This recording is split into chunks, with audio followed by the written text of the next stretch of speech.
네, 이광일입니다.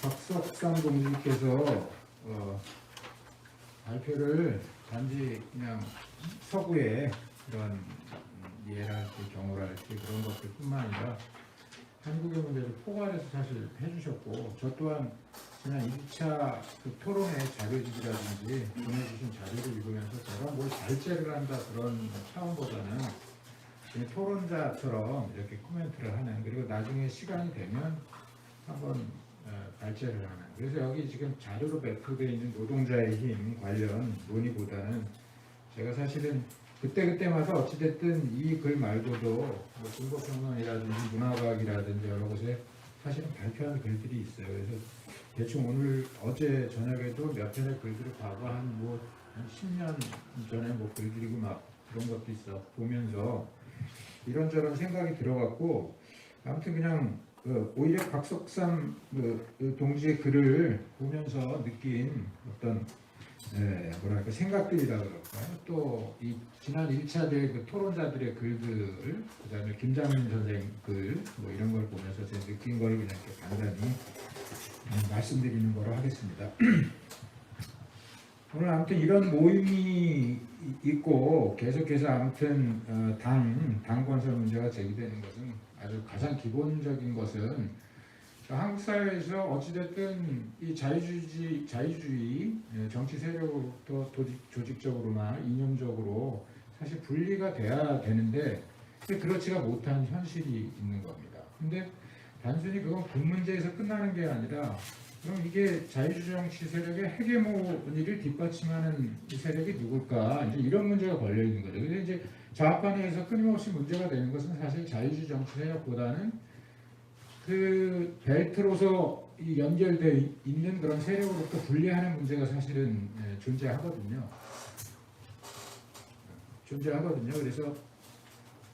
그래서 예를 들면 이제 아까 민주노동당 예도 들고 이제 정의당 예도 들었지만 민주노동당 예를 들면 다양한 그런 어떤 정파들이 어떤 연합적인 성격으로 참여를 했지만 결국 NL이라고 하는 NL 정치 세력들이 있는데 이분들이 사실은 우리 그 자유주의 정치 세력의 그런 헤게모니를 갖다가 이렇게 관철시킨 중요한 사실 통로가 됐었던 거죠. 그건 부정할 수 없는 것이죠. 근데 정의당도 지금 대중적인 평가는 뭐냐면 정의당의 대주주가 누구냐? 그러면 그거는 더불어민주당 지지자, 그러니까 자유주의 정치 세력이 대주주자라는 게 일반적인 지금 평가인 것이죠. 그래서 그런 맥락에서 보면 이 정당들이 과연 그 자유주의 정치 세력으로부터 이념적으로나 조직적으로 분리해 나온다는 어떻게 보면 80년대 아니면 한국전쟁 이후에 그런 과제들 이런 것들을 제대로 실현하고 있는가라고 했을 때 그렇지 못하다라고 하는 생각들을 가지고 있기 때문에 오늘 이제 사실 이런 또 토론들이 되고 이런 토론들은 사실 계속해서 반복돼 왔던 것이죠. 근데 성과는 아시다시피 별다른 성과 없이 매번 토론만 하다가 끝났다.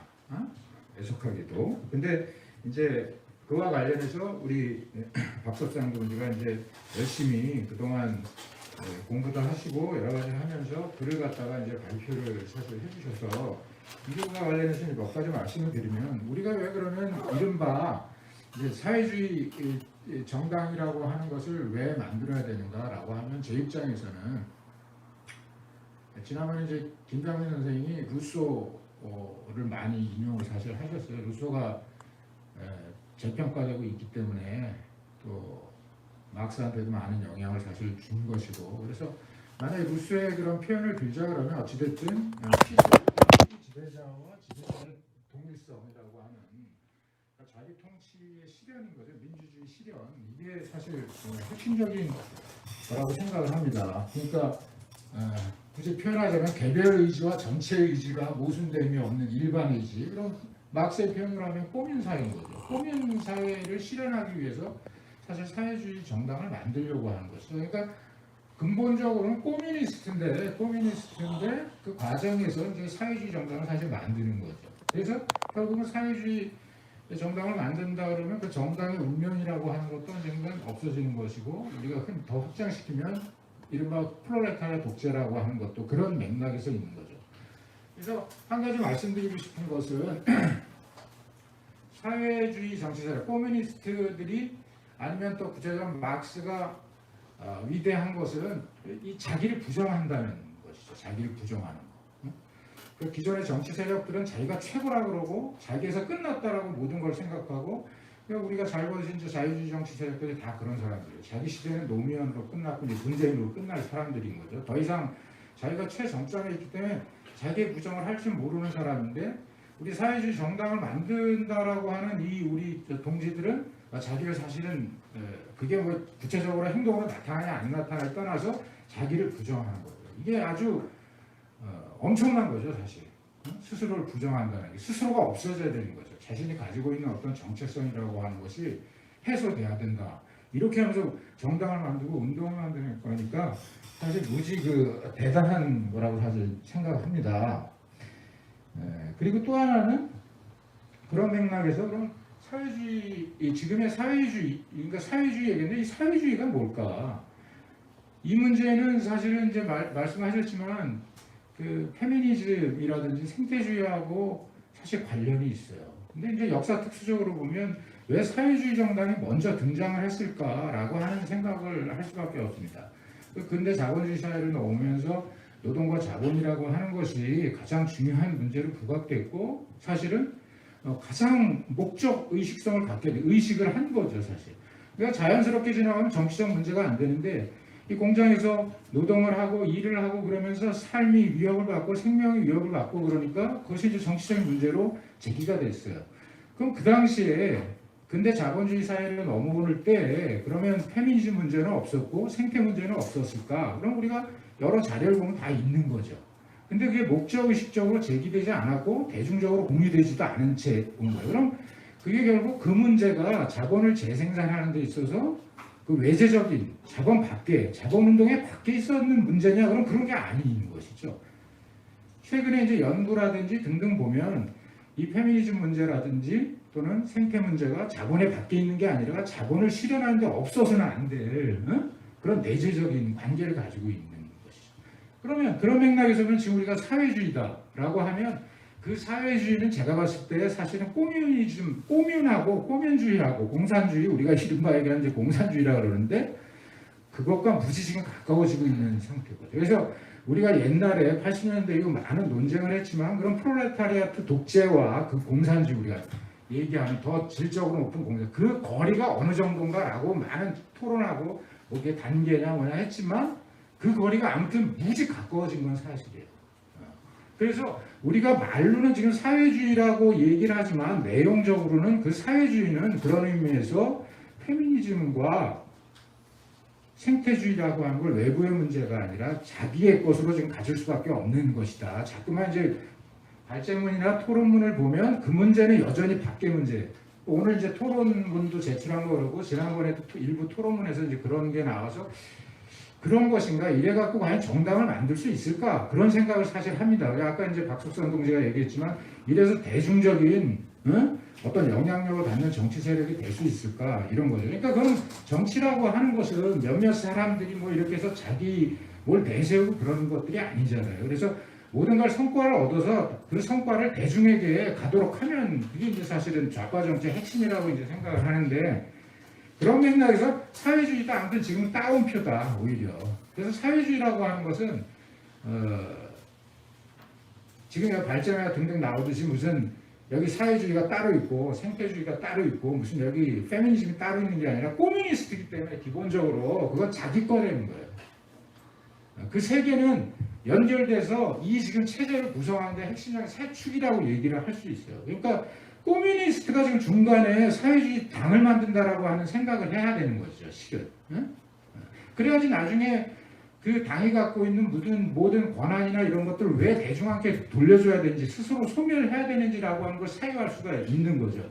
그렇지 않으면 우리가 역사적인 뭐 사회주의 국가들, 당들 이런 거 봤듯이 그냥 그렇게 흐지부지 사라지는 거죠. 어떤 상황이 오면 썰물처럼 사라지고 결국은 그 이유를 밖에서 찾는 거죠. 실은 그 내부에 그렇게 있는 건데 그걸 파악을 하지 못하고 이게 밖에서 제국주의가 간섭을 했다느니 뭐니 뭐 이러면서 그 이유를 밖에서 찾는 거죠. 거기서 어떻게 무슨 이유를 찾을 수가 있겠어요? 밖에 돌리면 되는데 리버럴한 저 자유주의 정치 세력이 저놈들이 교활해서 그럼 그랬다든가 그렇게 해버리면 끝나는데 그래서는 정치가 아닌 거죠. 그건 조합주의인 거죠. 사실 정치라고 얘기할 수 없습니다. 그래서 오늘날 아무튼 사회주의라고 하는 것은 그런 의미를 갖는다라는 걸 이제 말씀을 드리고 싶고 또 하나는 이제 신자유주의 우리 박석선 동지 신자유주의 얘기해서 신자유주의 이제 문제도 마찬가지예요. 신자유주의 왜 이게 사람들이 신자유주의 얘기하면 그 왜 신자유주의냐 반자본주의라고 안 하고 코뮤니스트가 당연히 그런 반자본주의인 것이죠. 응? 그건 뭐 어디 가서 그걸 왜 굳이 확인을 하려고 그래요?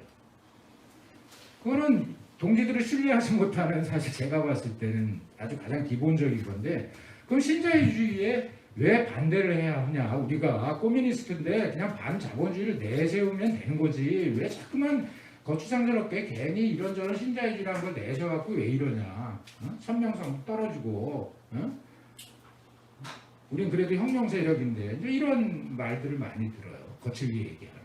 근데 신자유주의가 우리가 왜 문제되냐? 아니 모든 아무튼 사회관계를 잘 아시다시피 어? 이윤, 경쟁을 통해서 재편하는 거죠. 노동시장뿐만 아니라 시장에서 페미니즘 문제도 그렇고 가정 아니면 학교 지금 다 그러고 있는 거죠. 근데 단순히 그래서 반대하는 게 아니에요. 정치적으로 가장 반대해야 되는 건 뭐냐? 신자유주의. 왜 우리는 코뮤니스트들인데 왜 신자유주의에 가장 앞장서서 반대를 하고 그 특성을 모아가지 않으면 안 되냐라고 하는 것은 신자유주의가 다른 삶을 인정하지 않잖아요. 정치적으로 중요한 건 그런 이윤이나 그걸 바꾼다라고 하는 게 아니라 더 중요한 건 이 신자유주의라고 하는 것이 다른 삶이 불가능하다고 대중들한테 얘기를 한다는 거예요. 여러분들 잘 알다시피 대처가 신자유주의에 대안이 없다.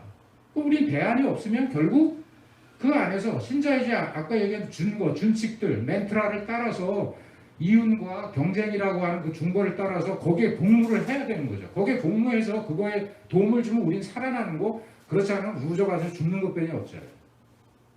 무서운 정치적인 어떻게 보면 언술이고 담론인 거죠. 그것 때문에 사실 반대를 하는 거예요. 좌파들이 제가 봤을 때는.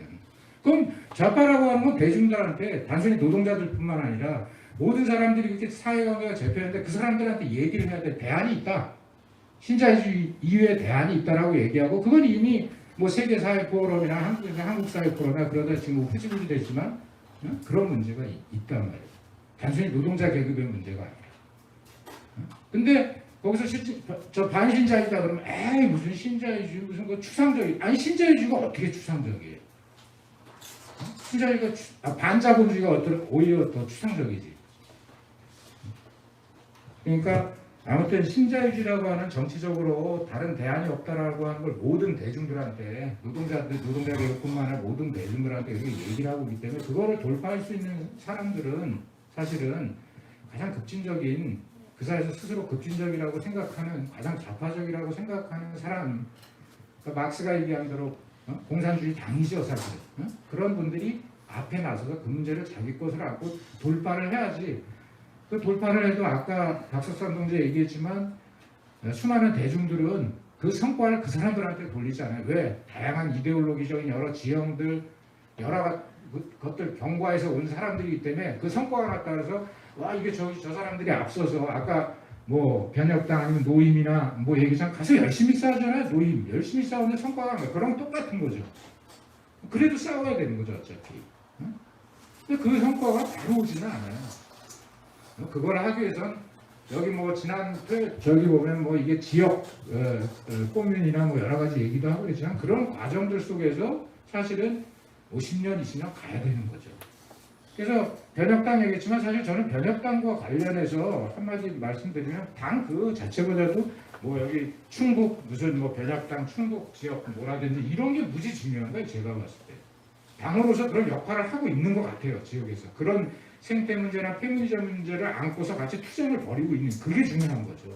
저런 것들을 어떻게 확장시키고 중앙에서 그런 것들을 어떻게 보편화시키고 다른 페미니즘 세력이라든지 생태주의 세력과 어떻게 그걸 연결을 시켜서 그것을 확장시킬 것인가 이런 생각을 하면 되는 거죠. 단 요구를 해야 되는 거죠. 저희도 페미니즘 안에도 다양한 부류들이 있기 때문에 그럼 저희가 그럼 워마드라든지 이런 거랑 같이 할 수는 없잖아요. 그건 새로운 차별과 경계들을 계속 만들어요. 그 사람들이 투쟁하는 거를 무시하는 게 아니라 새로운 경계들을 만드는 거죠. 또 반민주적이고 차별적인 경우 그 사람들이랑 같이 할 수는 없는 거죠. 계속 그러나 요구는 당신들이 잘못됐다 요구해야 되고 반자본주의라고 하는 거 똑같이 저희가 생태주의나 사실은 그 페미니즘이 우리의 내재적인 문제라고 생각하듯이 너네도 그게 이 자본주의 반자본주의라고 하는 것이 너네들의 내재되어 있는 문제지 이게 밖에 있는 문제가 아닌 거잖아요. 결국 아까 그 문제가 맞물려서 이게 재생산되고 있기 때문에 그래서 그런 것들이 같이 고민이 됐으면 좋겠다. 그 다음에 마지막으로 이 문제는 이제 항상 내고 아마 요번에도 무슨 또 이 당 논의를 하면 결국 이 문제일 거예요. 제도 정당의 문제예요. 그리고 우리 보면 좌파안에서 사실 대중적 그런 어떤 기반이 없기 때문에 맨날 이런 거 갖고 싸우는 거죠. 말도 안 되는 소리를 가지고. 그러니까 이 제도 정치니 뭐 운동 정치니 이분법이라는 건 부르주아 정치가 갖고 있는 가장 기본적인 폐해인 거예요. 그걸 분리시키는 것 자체가. 근데 맨날 뭐 하면은 제도 안에 들어가면 뭐 어떻게 되고 뭐 개량화되고 아까 얘기했지만 그런 얘기를 하고 원래 제도 안에 들어가면 개량화가 되죠 당연히. 그건 뭐 부정할 사람이 어디 있어요. 제도 안에 들어온 다 그 제도가 보장한 다양한 이점들 만약에 우리가 제도 정당으로 가면 잘하면 저 선거 자금도 받을 수 있고 이런저런 혜택을 다 받는 거죠. 그건 뭐 당연한 거잖아요. 근데 그게 무서워서 못한다. 그럼 세금은 왜 내? 10%씩 왜 떼요? 그거 내지 말지. 그렇잖아요. 바로 역으로 얘기하면 이런 겁니다. 그러니까 제도, 정치만 이상하게 특권화되어 있어요. 그건 부르주아 정치에 사실은 본인들이 아니라면서 가장 물들어 있는 거예요. 거기에는 뭐냐면 정치 그러면 사실은 제도 정치만 머릿속에 박혀 있기 때문에 그래요. 근데 역으로 얘기하면 우리가 제도 정치 안으로 들어가기 전에 우리가 얼마나 사실 개량화되어 있고 그렇습니까? 일례로 내가 가족 생활하는데 가정에서 그 끈끈 연결된데 내 주변에 친척들 중에 얼마나 수구도 많고 뭐 안 그런 분들이 있겠지만 한 건너면 다양한 사람들이 있어요. 이른바 시민사회 안에서 우리는 이미 이 이른바 이 정치로 들어가기 이전에 이미 다 개량화되고 그런 관계들 속에 포섭돼 있고 거기서 벗어나려고 무지 애를 쓰는 거잖아요, 사실은. 간단히 얘기하면 친척들과도 싸우고 그러는 게 그게 사소한 것 같지만 그런 거잖아요. 벗어나려고 그 관계에서 벗어나려고. 그 우리가 만약 학문적으로 얘기하면 그람시 잘하는 그람시나 알투세가 왜 그런 어떤 이데올로기적인 우리가 흔히 얘기하는 장치들 시민사회에 있는 것들을 왜 국가장치라고 했겠어요. 그러니까 시간이 아까 박선생님 좀 시간 맞춰야 사실 되는데 그러니까 이런 것들은 말이 안 되는 거다. 그래서 앞으로 이런 거 갖고는 좀 논쟁을 하지 말고 어차피 방치할 수 없는 거잖아요. 뭐 그것을 뭐 옛날 얘기한 프랑스에서 투트랙이 어쩌니 저쩌냐 아니면 결과적으로 보면 그게 분리된 게 아니라 투트랙으로 갈 수밖에 없어요. 그게 같이 맞물려 갈지 잘 갈지 뭔지 모르지만 그런 방향으로 갈 수밖에 없고 전체적인 맥락에서 보면 아무튼 그래서 박석상 부지가 발제한 그것들이 단순히 어떤 서구의 특수한 그런 게 아니라 사실은 근본적으로 우리가 그 발제나 책에서는 아직 거기까지 뭐 이렇게 안 한 그런 것도 있지만 근본적으로 생각해야 될 많은 문제를 던져주고 있는 발제다. 그래서 앞으로 이제 좀 더 논의도 하고 그러겠지만 새로운 그런 어떤 정당을 만드는 데 있어서는 그런 분들이 그런 것도 좀 구체적으로 더 토론이 되고 또 다음 시기에는 이제 한국 사회에서 그러면 왜 구체적으로 다양한 그런 시도들 크고 작은 여기 뭐 노동 노임 뭐 산후령 뭐 등등 나왔지만 그런 것들이 왜 실패했는지 지금 현 단계 이런 시대 이 주거화 시대에 신자유주의화 시대 그럼 어떻게 가야 되는지 2022년에 어떻게 가야 되는지 그런 것들이 좀 더 세밀하게 토론되기를 바랍니다. 괜히 이렇게 하다 보니까 뭐라 해야 돼? 좀 좀 이 감정이 좀 돼서 원래 그런 사람이 아닌데 좀 그렇게 됐어요.